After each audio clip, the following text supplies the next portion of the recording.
Let's get into the first topic then. And should the government do a U-turn on the cut to the winter fuel allowance?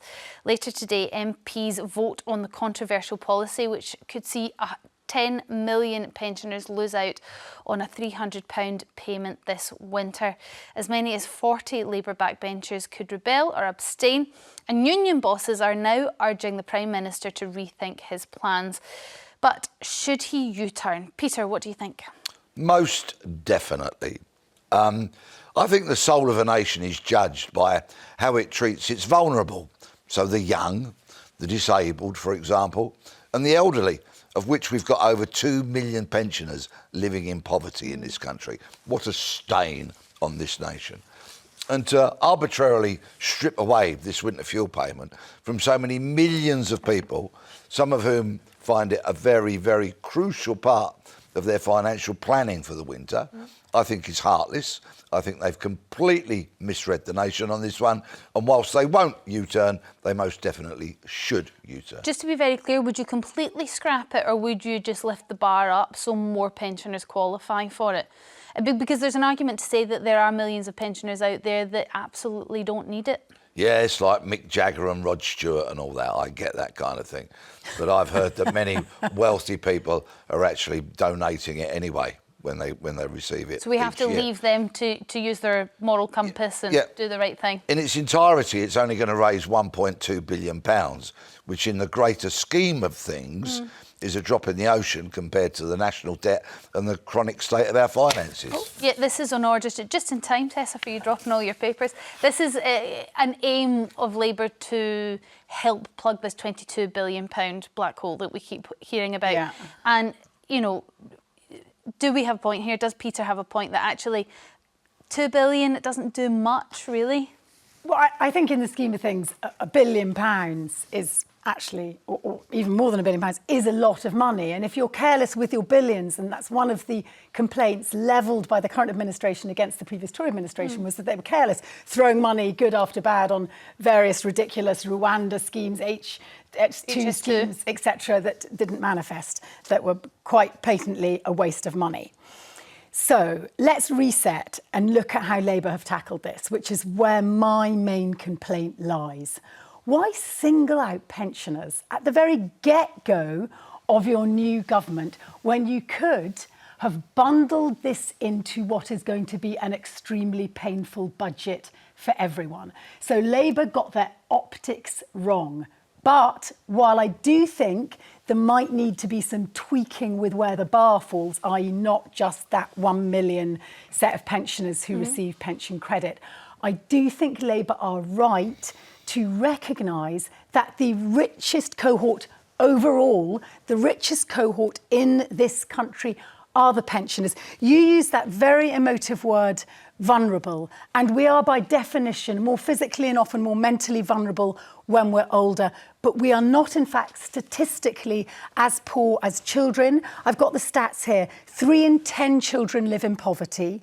1 in 5 adults live in poverty, but only 1 in 6 pensioners live in poverty. Only? Well, only 1 in 6? But relative to children and working adults, there are fewer very poor pensioners, Peter. Poverty is a stain on our nation, no matter who lives in it. And if you have a finite amount of money, are you going to protect the pensioners who are statistically better off, or are you going to protect the children and maybe do free school breakfasts across the country or free school meals across the country? I would turn my gaze towards those who could afford to contribute a bit more, and I wouldn't take anything from children or pensioners. OK, let's go to the phones. Marlene from Wolverhampton, how do you feel about this? Do you think the government may have got it right and they just haven't handled it well? No, I don't. I definitely think they've got it wrong. I think they saw the pensioners as a really easy target, and that's why they went straight for us. It was all planned well before they got into government. You could tell when you watched the actual Sunak and Starmer leader debates. Starmer wouldn't answer the questions on tax because he knew exactly what he was going to do. And it's absolutely disgusting. Well, he said he wasn't going to raise tax for working people. So, yes, I mean, Marlene, it's interesting if you interpreted it that way and you saw that coming. Is it fair, though, when you look at the stats that Tessa just read out about the amount of children in poverty, adults in poverty, and then pensioners in poverty, when you look at those kind of stats, maybe pensioners are the people that, not to target, but maybe are the people that don't need these kind of resources quite as much as other people may? Don't forget that the pensioners of this country worked really hard to get where they have got today. I'm not saying we're rich, we're definitely not rich, but people who've got children, there's an awful lot of them who won't get off their backsides and go out to work to keep those children. Marlene, you may be right, but there's quite a lot of people on universal credit who are working, so they have children, they are working, and they're still not earning enough to put food on the table and a roof over their head. So, yeah, I mean, it's difficult to have these discussions without pitching one group of people against another, but then things become a bit ugly then. Marlene, and they are getting the help. We're going to have our help taken away from us. The other thing that really annoys me, and I really need to say it, is pensioners, by and large, we were taught to pay our bills when they came in and not get into debt. How on earth do these two clowns who've made this decision expect us to pay our winter bills with the money they're going to pay us next April? Well, Marlene, they've said, you're going to get I don't know when you started getting your pension, but you're going to get a £460 pay rise. Is that making you feel any better? No, that is in April 2025. How do we pay our winter bills now?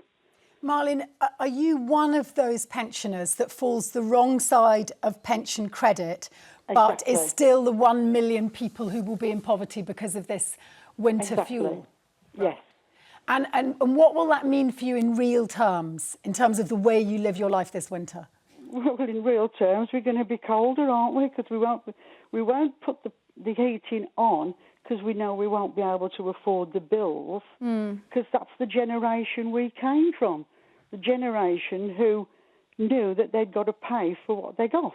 It's a really interesting point that you make, actually, and then it goes back to what Peter's saying about the most vulnerable. And actually, if you have that mindset, it does in fact maybe make you vulnerable when it comes to the cold in the winter. Welcome to what is now Starmer's Britain in 2024, with Marlene being cold in the grip of winter. But I think we also need to recognise that for the young today, they are forced to go straight into debt. Universities used to be free.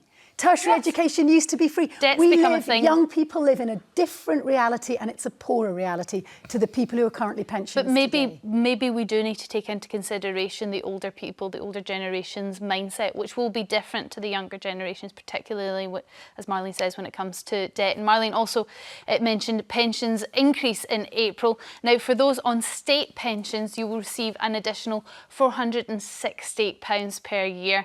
That's for those who started claiming from April 2016.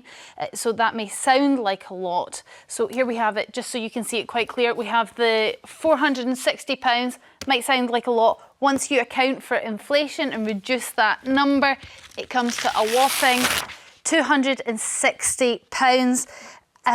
That's £4.80 per week. So we're talking a packet of linked sausages a week for the pensioners. Is that enough to take away their winter fuel allowance, Tessa? It's not a lot, but again, that triple lock, historically, why have consecutive Conservative and Labour governments committed to the triple lock, which ensures that the pensioners get the highest rate of inflation? It's taken from what the wage increase inflation is, what food inflation increase is, and it's worked out pegged to the highest.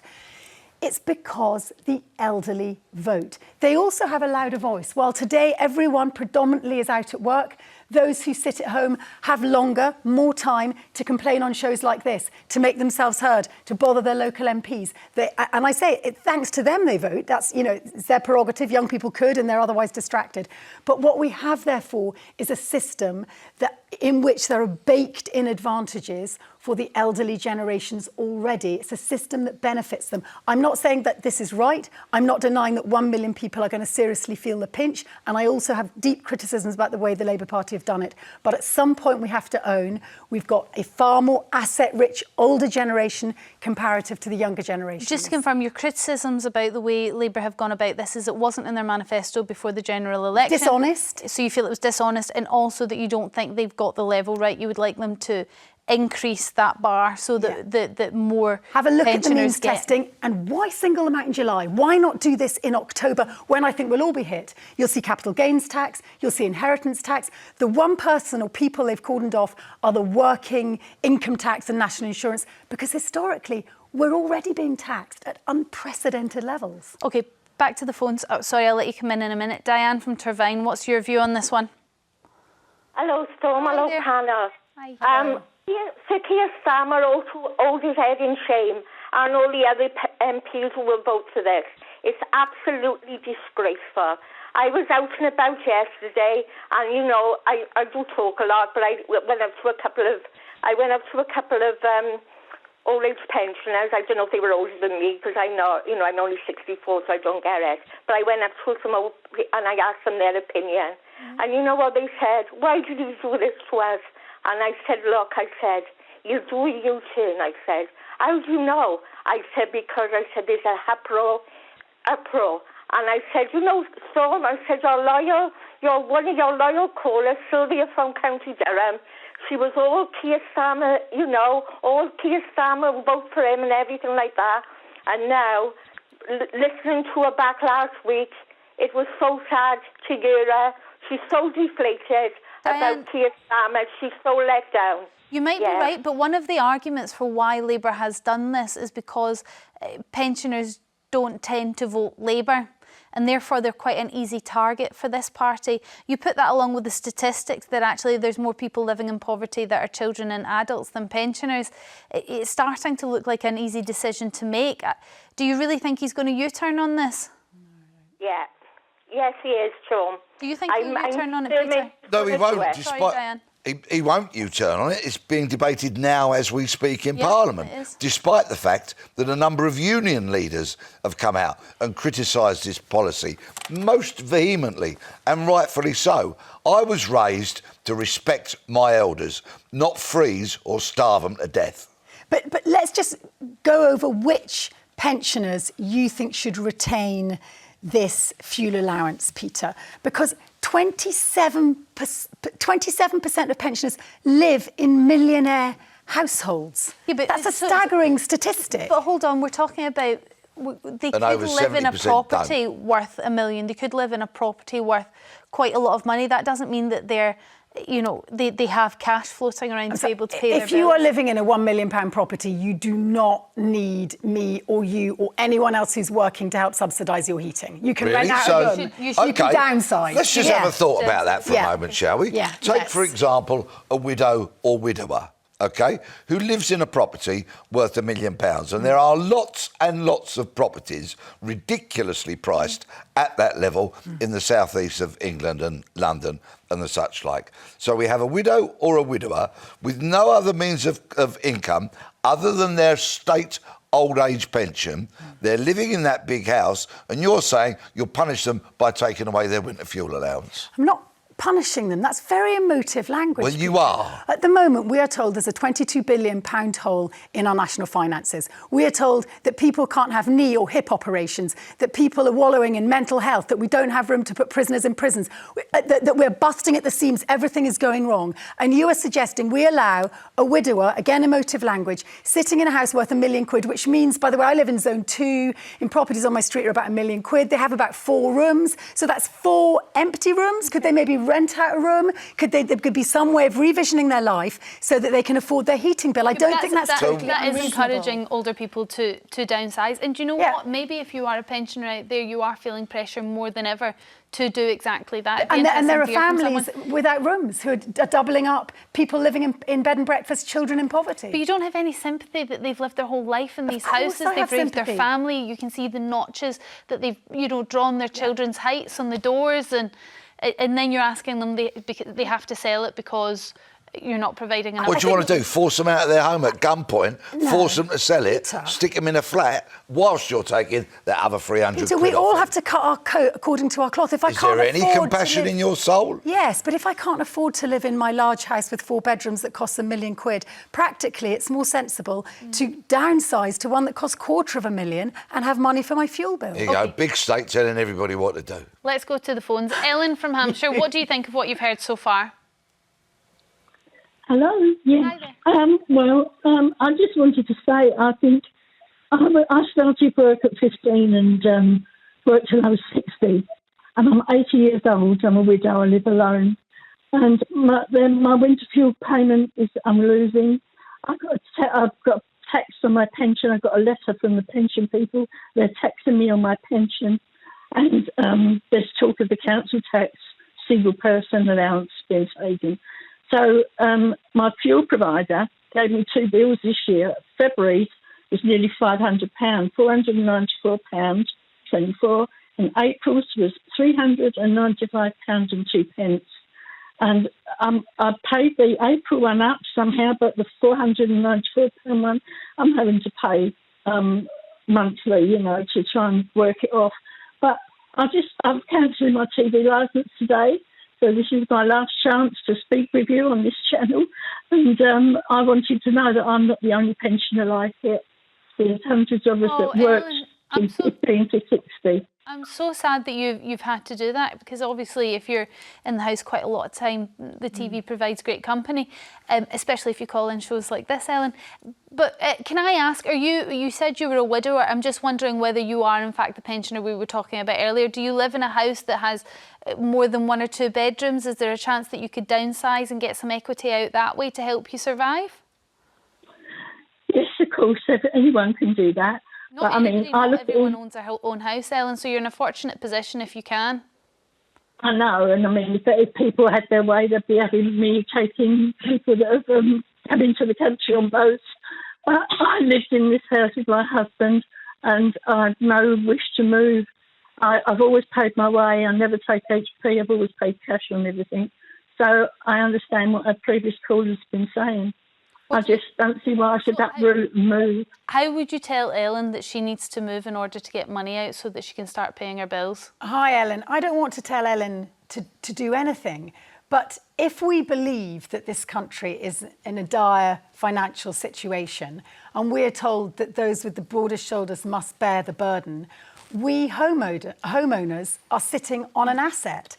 And if you are a homeowner, you've paid off your mortgage, it's an asset that you could probably reap some reward from. But if Ellen has decided instead to forego the joys of Storm Huntley on a morning, which is tragic, because she can't afford it. But then that's a choice. Excuse me. But every day we make choices about what we can and can't afford. If Ellen, bless her soul, chooses to stay in the home that she shared with her much loved and departed husband, then that is her absolute right. Yes. Her choice. Okay, but no, there's a difference between a right and a choice, and you're saying it's her right and you're saying it's a choice. It's a choice. Ellen, thank you very much for your call. You're really bringing it to life for us. Flora from Nottinghamshire, what's your view on this? I'm absolutely raging that it's hitting the elderly. There was nothing said about this before the general election, or I wouldn't have voted for them.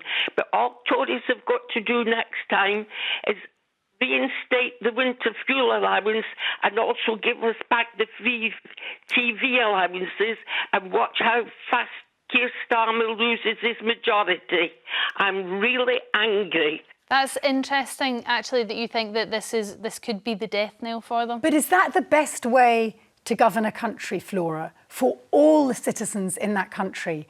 To simply give out tidbits to the elderly, knowing that they're the most vociferous, the most vocal, and the most likely to vote? How deeply insulting to call £300 to somebody who's on a very small income a titbit. I have already explained that I think this is badly done and that 1 million people are going to suffer and it needs re-looked at. And that's actually... But overall, giving it to people who are living in multi-million-pound houses, 22% of households are headed by a pensioner with assets of over £1 million. £300 to them is a tidbit. But actually, Flora, I think that's somewhere where you and Tessa agree, is the way that this has been done, and they didn't do it before the general election.